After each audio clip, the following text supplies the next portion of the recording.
So here recently on the channel, we've been talking an awful lot about the Alabama offensive line, and for good reason. But today, we need to talk about a massive win that the Crimson Tide just got on the recruiting trail for one of the best interior offensive linemen in the nation. And of course, today, we're talking about four-star offensive lineman out the state of Texas, Casey Poe, committing to Alabama over the likes of Oklahoma and Kansas State, and why this is big. But before we can, as always, y'all know the drill. I have got to hear from you. Hop down to the comments, give me a Y for yes or an N for no. Are you surprised that Casey Poe committed to Alabama? And let me know what you're thinking. If you're new to the channel, be sure to subscribe. Hit that bell notification as I do constant college football content. You don't want to miss any of it. And if you enjoyed the content, be sure to like and comment down below. Those interactions seem small. They are massive to content creators such as myself. But having said all that, let's jump right into this. And first and foremost, who is Casey Poe? Well, Casey Poe, like I said in the intro, is one of the best prospects in all of high school football, regardless of position. Specifically, if we look at the 24/7 Sports Composite, he comes in as the number 105 prospect in the nation, the number 6 interior offensive lineman, and a top 20 player in the state of Texas, a state absolutely loaded with talent. And whenever we talk about the Alabama offensive line, I think we first need to give attention to Coach Eric Wolford. And I've talked about him several times because Coach Wolford came to Alabama at an interesting time. Doug Marrone was the former offensive line coach, and that offensive line was not in a good position.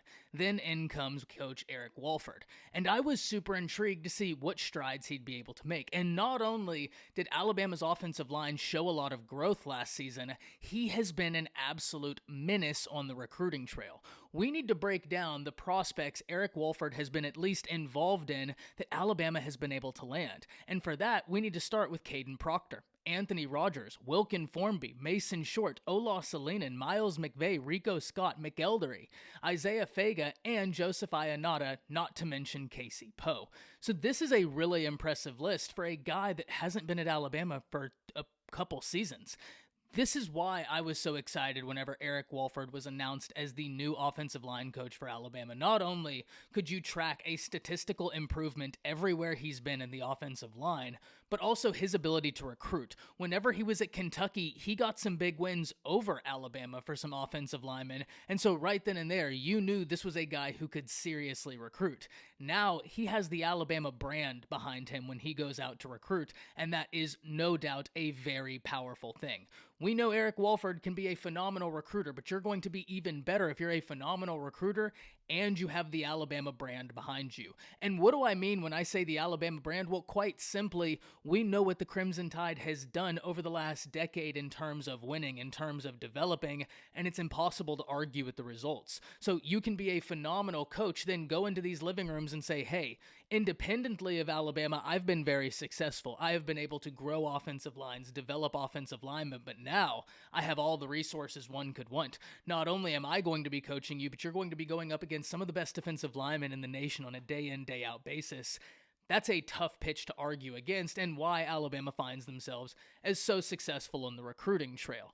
And we talk about the offensive line, and not long ago, I made a video talking about how I thought it was the most important unit for the Crimson Tide in the 2023 season. And I know quarterback is the sexy answer, and I don't particularly think you're wrong if you were to throw out the quarterback position as the answer.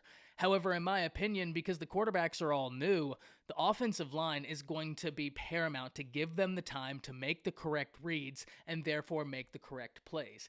But to wrap this up, what is Alabama getting in Casey Poe? And first and foremost, when you turn on the film, you're going to notice a really high motor, and I love that with offensive linemen. He's not quitting until the whistle blows, and that's exactly what you want to see. Secondly, he is going to run his guys all the way down the field. There was one clip that really had me laughing because he just took his guy along for the ride, and at the end of the clip, you see the running back finally get taken out of bounds, and there's Casey Poe dragging his guy down the field. That's what you love to see. The ferocity, the aggression, the can't quit attitude. That's what all these offensive line coaches are looking for when they hit the trail trying to find offensive linemen to add into their room. So this is a huge win for Alabama, and they are able to get this win over the likes of Kansas State and Oklahoma. And especially when we talk about Oklahoma, we need to acknowledge the offensive line coach they have, Bill Bedenbaugh, who is phenomenal at getting prospects and developing them. And one of the reasons why this is such an impressive win for Coach Wolford, for Alabama, is that Casey Poe had long-standing relationships with the Oklahoma Sooners, and in fact, during the course of this recruiting process, there were many out there that would have thought that at one point or another, Oklahoma could have been the team to beat. But this is exactly why we say, in recruiting, anything can happen. And whenever Alabama comes to the table, a whole different game is now starting to be played. It's impossible to argue with the results they've put forward, and I know Alabama fans everywhere are super excited Casey Poe jumps in the class. A class that we've already talked about could continue to skyrocket during the month of July, and you already know we'll be here to break it all down. But before we go, I have got to hear from y'all. Drop down in the comments, let me know what you're thinking. That's it. See ya.